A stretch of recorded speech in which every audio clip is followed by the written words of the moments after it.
Is it a good bill? It's one thing if it's big, it's one thing if it's beautiful, but is it actually good for the American people and for a country as a whole? Would you rather have higher taxes or a higher deficit? And here I think we can bring into play a question of philosophy that is addressed by Alexis de Tocqueville in his other great work. England is able to build this world-class navy and this world-class military apparatus because it is selling debt rather than relying on immediately burdening its own taxpayers. We should not follow the path of the French Revolution, and yet it's a path we will be on if we do not learn the lessons of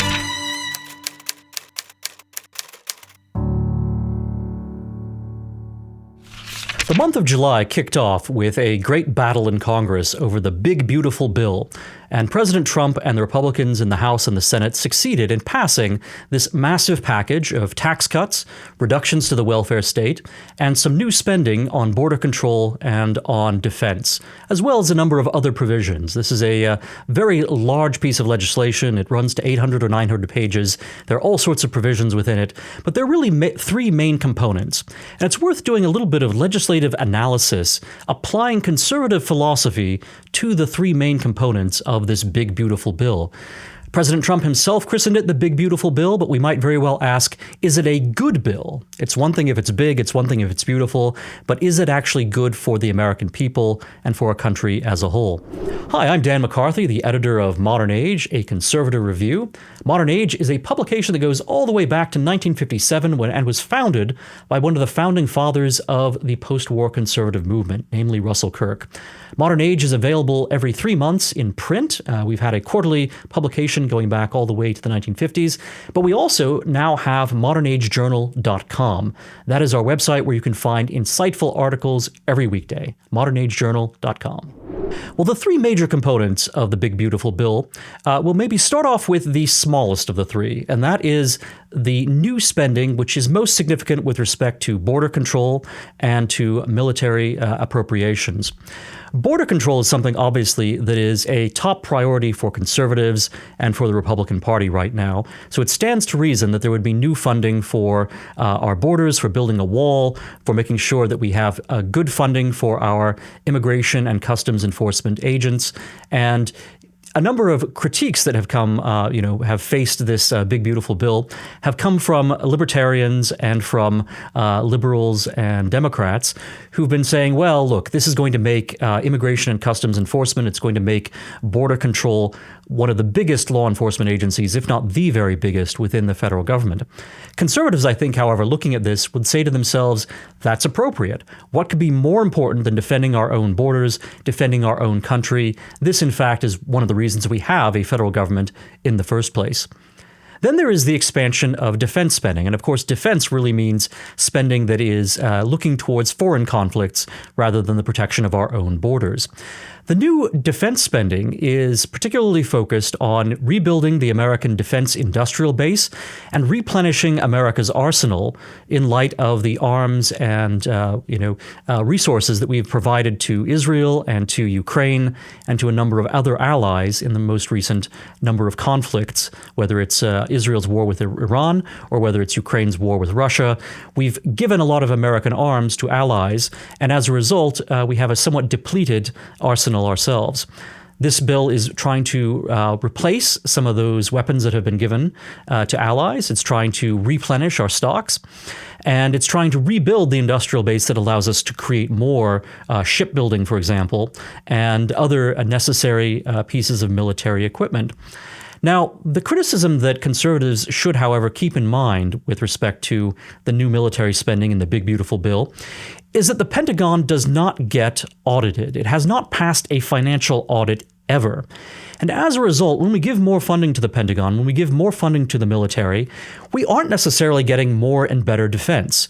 The Pentagon is something of a black hole, and as we shovel more money into it, we just don't know whether we're getting good value for the expenditures, for the taxpayer dollars that are going into defense. We don't know if we're actually getting the best weapon systems, if we're actually getting value for our dollars, or if in fact it's going to waste and fraud and abuse, and perhaps to even counterproductive uses. So while there are very good grounds for conservatives to support the additional Pentagon spending that's in the big, beautiful bill, That has to be coupled with a much greater sense of fiscal discipline within the Pentagon itself. And really, the Department of Government Efficiency, the DOGE approach, the Elon Musk approach to slimming down government is something that needs to be applied to the Defense Department. And because that hasn't happened, and of course right now Elon Musk is feuding with President Trump, and so DOGE is rather moribund at the moment, because of all of this, there is a terrible danger that Americans will continue to support more and more expenditures on defense that actually do not increase our defense or do not help our allies even, but that instead simply go into wasteful spending that is never audited, that is never caught, that is never put under any kind of fiscal control and discipline. Overall, however, the new spending in the Big Beautiful Bill is largely justifiable on conservative grounds. The much bigger question, and in fact the real debate about the Big Beautiful Bill, is a debate about taxes and whether taxes should take priority over reducing or at least controlling the deficit. Which would you rather have? Would you rather have higher taxes or a higher deficit? That's the choice that was facing Congress. And surprisingly enough, there are a number of conservatives and libertarians too who argue that higher deficits are actually the lesser evil than higher taxes.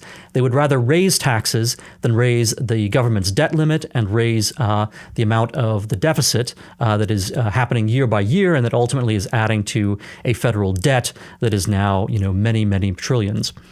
The Big Beautiful Bill will add, on the whole, about $3 to $4 trillion of debt over the course of 10 years. So it's very significant. On the other hand, that debt is already so huge that these additional trillions, while they are very significant, they don't seem quite as daunting as the magnitude of the federal debt as a whole, and even beyond the federal debt as it appears in ordinary accounting, there are the unfunded liabilities of the welfare state, and that includes Medicare, Medicaid, Social Security. Unfunded liabilities are absolutely enormous and dwarf even the ordinary federal debt. So all of these things are considerations. Conservatives are naturally very concerned about adding more debt that future generations are going to have to pay off or refinance. That's something that's worth focusing on for a moment, because there's a tendency to say that government debt is simply going to be a tax in the future. It's a tax you have to pay, or your children will have to pay at some point when that debt comes due. But of course, what we've done over generations now in America, over the course of decades, is simply to roll over the debt and refinance it again and again and again. Usually over the course of these refinancings, adding to the debt, adding to the burden of interest, and creating interest payments, that is, and creating a massive federal debt, which never goes away, never gets paid off. It simply gets rolled over and replenished, over and over again. So that's something that conservatives should certainly be concerned about. But on the other hand, if you say that you should have higher taxes, not in order to pay off the debt, but simply to keep the debt under control and to keep it from growing more quickly, you're inflicting immediate damage on all American taxpayers, on American families, on American businesses, on American individuals as well. And for Republicans, that is politically suicidal. The Republican Party, is not a party that voters elect in order to see their taxes go up, to say the least. Now, keep in mind that the Big Beautiful Bill is actually renewing and making permanent the tax cuts that President Trump put into effect in his first term. That's important because what we're talking about is not just a tax cut, but rather a prevention of a tax increase. And if the Big Beautiful Bill did not pass, all Americans would have seen their taxes go up, at least all Americans who pay taxes. That means your family, that means you as an individual, all would be paying higher taxes and would be feeling that pinch as the midterm elections roll around next year. That would be a bloodbath for Republicans in Congress running for re-election. And that's exactly what the Democrats were counting on. They were counting on delivering a humiliation to President Trump by defeating the Big Beautiful Bill, and they were counting on Republicans being unable to prevent the taxes from going up next year as the first Trump term tax cuts expired. That would have created higher taxes for all tax-paying Americans, and that in turn would have created a great electoral embarrassment for the Republicans in the midterms. It would have re-empowered the Democrats. They would get back into office. And what will the Democrats do once they have control of Congress again? They will spend all the more. So that's why Republicans who are concerned about deficit control are actually wrong if they take measures that contribute to raising taxes and that contribute to actually Democrats doing better in next year's midterms. Because what would actually happen is that you wouldn't control deficits. You would not control federal spending, because the Democrats, as soon as they regain power, are going to start expanding the welfare state yet again. They're going to start adding to those burdens, and they're not going to cut taxes. So cutting taxes has to be the first priority. And of course, cutting taxes is also the right thing to do in terms of every American citizen's finances, in terms of American families being able to take care of themselves and their children. This is something that should really put us in mind of a much larger question about the nature of deficits and debts on the one hand and taxes on the other. And here I think we can bring into play a question of philosophy and historical interpretation that is addressed by Alexis de Tocqueville in his other great work. So viewers are certainly aware of Alexis de Tocqueville's Democracy in America, but in fact, Alexis de Tocqueville wrote another book, a much shorter one in fact, that is almost as important. It's called The Old Regime and the French Revolution. And it's basically Tocqueville's analysis of how the French Revolution was seeded by bad policies that were followed by French kings and by the old regime of aristocracy and royalty within France, and how that regime, in fact, wound up creating the conditions that led to the French Revolution, which, of course, exterminated much of the aristocracy, wound up executing King Louis XVI and his wife, and wound up unleashing upon Europe a sense of radicalism which would continue for more than a century, and that really, in so many respects, the French Revolution was a precursor to the Bolshevik Revolution in 1917, and to so many disruptions that came to Europe in the middle of the 20th century. So the French Revolution is as bad as it gets, and the French Revolution actually has its origins in things that were happening earlier under the French monarchy. One of those things is taxation. Now, in the late 17th century, England is led by King William III. France is led by King Louis XIV. Louis XIV is the most powerful monarch in Europe, and France is the most powerful state. France has certainly the largest land army. How is France paying for its army and for its enormous government? Louis XIV, of course, is known as the Sun King. He builds the Palace of Versailles. He is known for the opulence that he enjoys, as well as for his enormous military power. Well, all of this is paid for by a very broad base of taxation in France. So France is a large country. It's larger than England.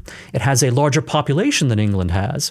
And so the taxes on population and on land in France are very broad-based, and they're bringing in an enormous revenue, which King Louis XIV is using to support his army and to support his government as a whole.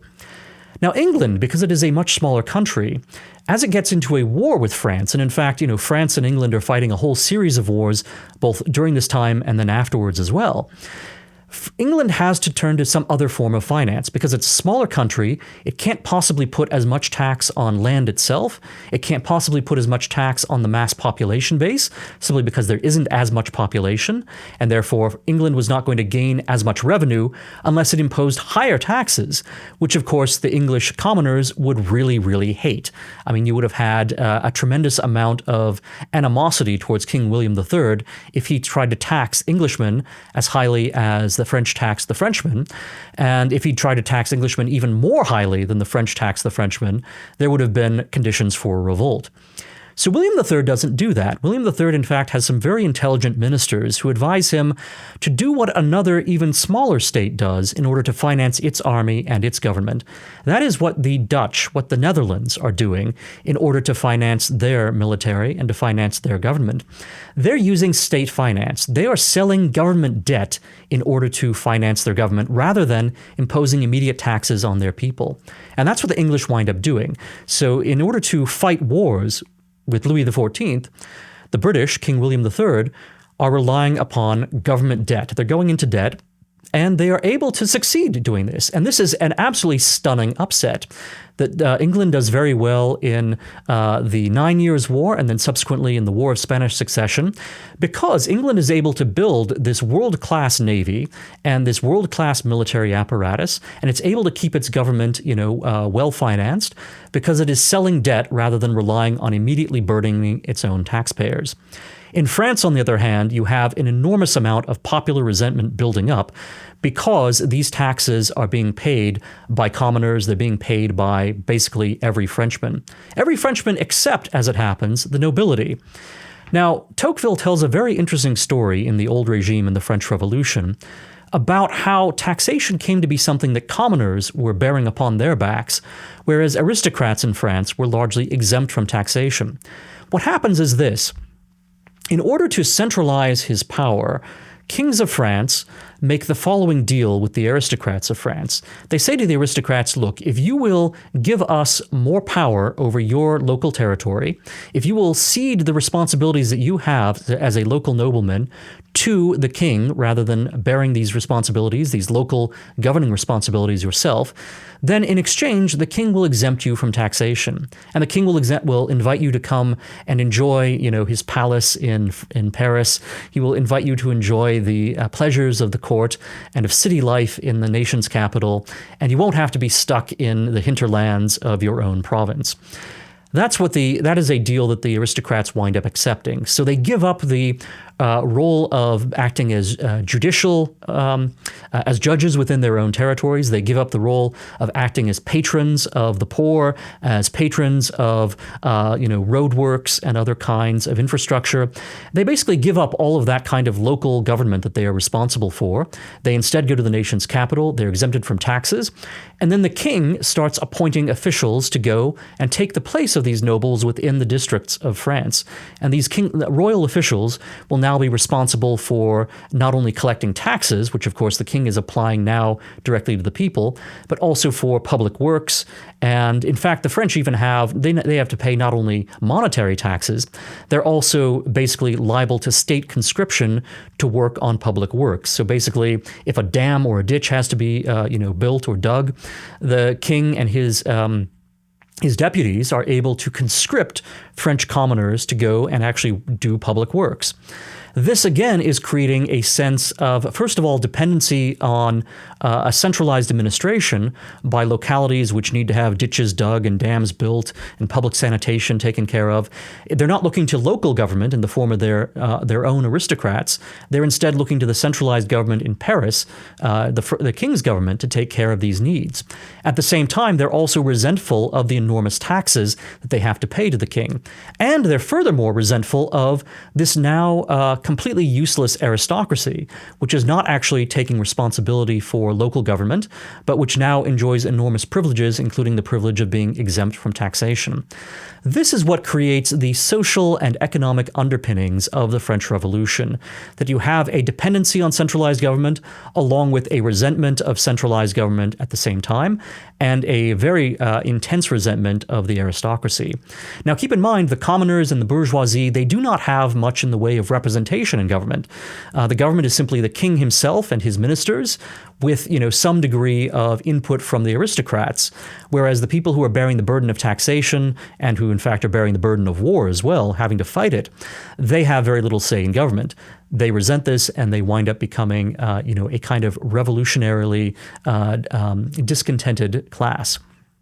Now, the English don't experience this, in part because the English are not burdening the commoners with quite as much taxation, and because the English nobility, for a variety of reasons, is not spending all its time in London, because London is rather unpleasant, especially during the summer months. Instead, the English nobility really enjoy their country houses, and they really enjoy actually being present and having a kind of manorial system where they still have some degree of responsibility for the commoners within their own districts.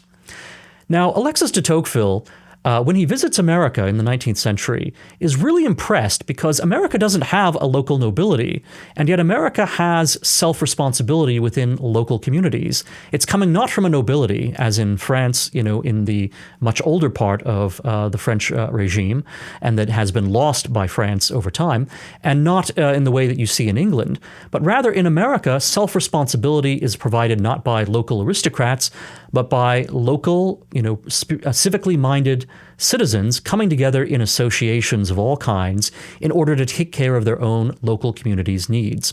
And they're not looking to centralized government. They're not looking to a king to provide for them and to dig the ditches and build the dams and deal with public sanitation. Instead, Americans in their own localities are doing this for themselves, not just through local government, but through their own private associations, through churches, through local civic groups, even through families. This is what makes American democracy possible. It's what makes American democracy not a matter of a very servile people being dependent on a centralized government providing them with welfare, but rather Americans being able to provide for themselves in their own communities. Now, think about how America over the past century, from the New Deal until today, has started to resemble France more and more. One of the things that Alexis de Tocqueville points out in The Old Regime and the French Revolution is that, in fact, the French Revolution, even though it killed the aristocrats and it killed the king, it actually wound up intensifying many of the worst features of the old royal system. In particular, it intensified the degree of centralization of power in France and made localities even more dependent upon centralized authority. And Alexis de Tocqueville was very worried that the trajectory of democracy in the 19th century and in the future would be towards continuing centralization, continuing dependency on the part of the mass public, where they would be dependent upon some centralized authority, no longer the king, but now an impersonal state, an impersonal government that would provide them with their welfare and that would provide them with, their marching orders every day, that would tax them directly, and that would basically treat them as if they were children, as if they were servants. In America, he saw that that was not the case because people were taking care of their own local communities. They had self-government and they had civic association. But think about what's happened in America over the last century. We've had a depletion of local self-government. We've had states that have surrendered many of their own responsibilities and powers to the federal government precisely in order to get income from the federal government. So this is how the federal government, for example, uses highway funds.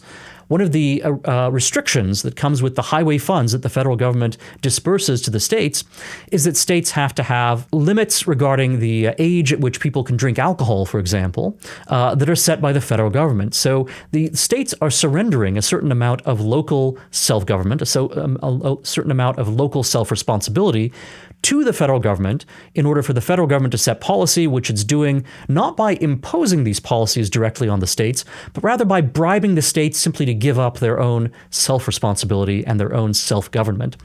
This is what we see happening over and over again in America over the course of the past century. You see an increasing centralization of power in Washington. A lot of that power comes not just from preempting the states and preempting localities, but actually from bribing the states and bribing localities. And it's very similar to the process you find where centralized power in France was increasing in the hands of the king when the king was able to basically bribe the aristocracy to give up local self-government because they were now going to be exempted from taxation. Well, in the case of Washington, D.C., we see the nation's capital not exempting the states from taxation because they're not taxed. Instead, it's people that are taxed.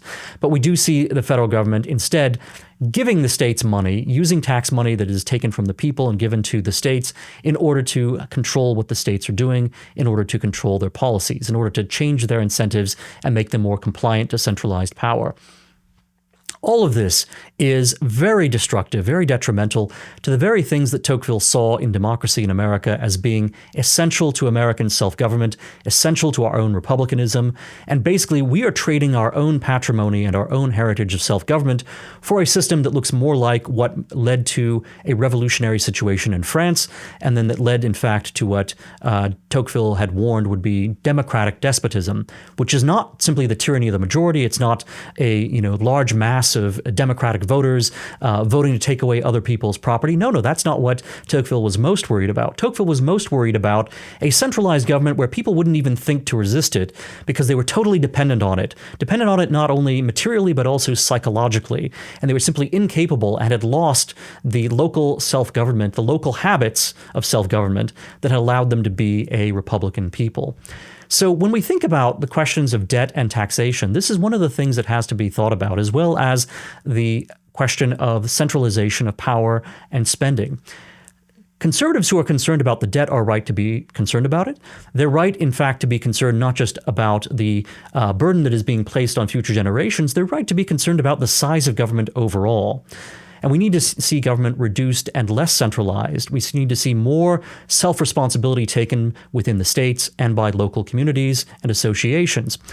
In order to have local self-responsibility, however, you have to have the resources to be able to pay for your own family, for your own life, and for the local voluntary community associations that are so much of the heart and soul of America.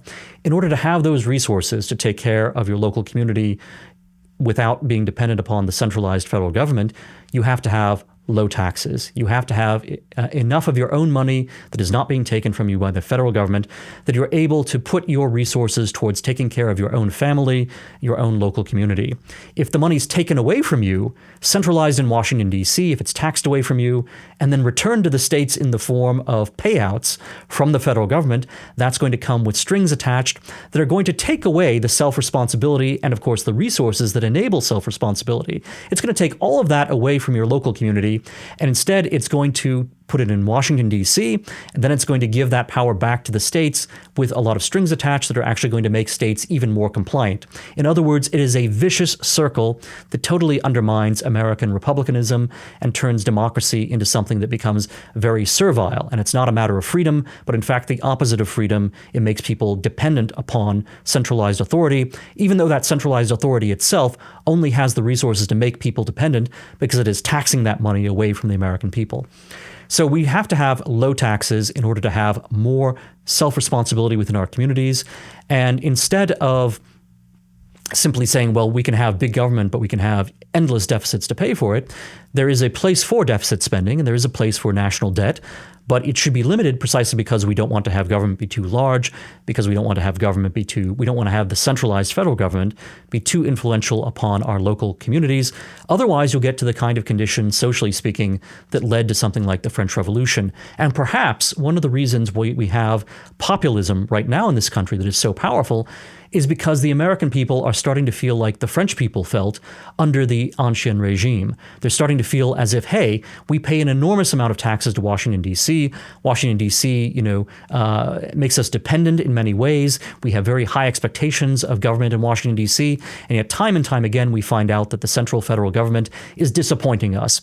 And we know that the leaders of the central federal government, we know that so many of the bureaucrats in Washington, D.C., so many elected officials even, don't really care about the American people. They don't care about the ordinary American. They feel themselves to be an elite, lordly class that is able to tell Americans what to do, and that basically takes Americans' own money in the form of taxes and then uses that to control the people who are supposedly meant to be in charge of this country, namely the people themselves. So the American political system is being undermined and undercut. We're following the same path that led to a revolutionary situation in France.